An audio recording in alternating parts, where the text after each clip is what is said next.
ধর্ম পালনের আড়ালে দেশ বিভক্তির গভীর ষড়যন্ত্রের অংশ, যা ইতিমধ্যে অ্যাডভোকেট চৈতালি চক্রবর্তী এবং পলাশকান্তি বাবু সহ অন্যান্য হিন্দু নেতাদের বক্তব্যে স্পষ্ট হয়ে গেছে।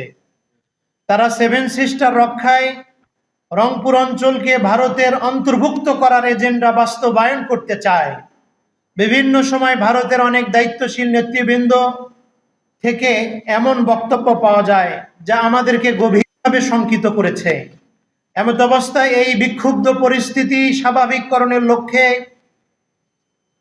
সচেতন নাগরিক ফোরাম গাইবান্ধার পক্ষ থেকে নিম্নোক্ত 5 দফা দাবি পেশ করা হলো। 1 নম্বর, ধর্মের লেভেল ব্যবহার করে সাম্প্রদায়িক উস্কানি প্রদানের লক্ষ্যে বিতর্কিত ষড়যন্ত্রমূলকভাবে মন্দিরের বাইরে খোলা আকাশের নিচে নির্মিত এই মূর্তি দ্রুত অপসারণ করতে হবে।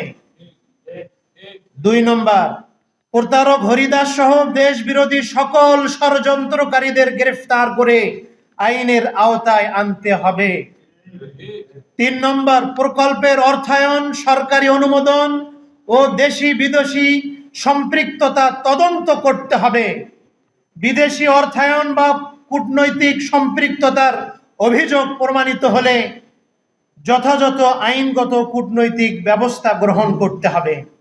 এবং এই জাতি জানতে চায়, ভারতীয় হাই কমিশন কেন এই পাড়াগাঁয়ে এসে এই একজন প্রতারকের খপ্পরে পড়ে কেন এত বৃহৎ আকারের মূর্তি নির্মাণ করতে চাচ্ছে।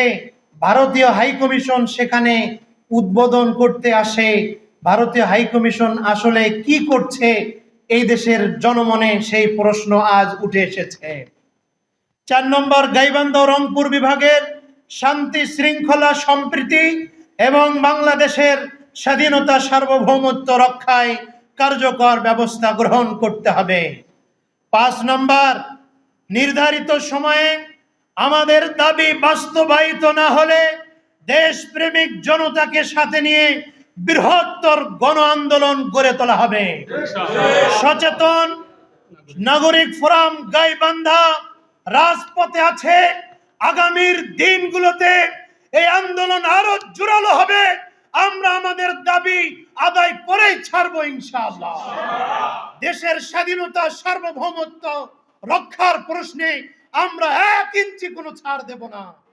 আমরা দেশবাসীকে, গাইবান্ধাবাসীকে জাগ্রত থাকার জন্য, রাজপথে সোচ্চার থাকার জন্য তাদেরকে আমরা অভিবাদন জানাচ্ছি, তাদেরকে আমরা আহ্বান জানাচ্ছি।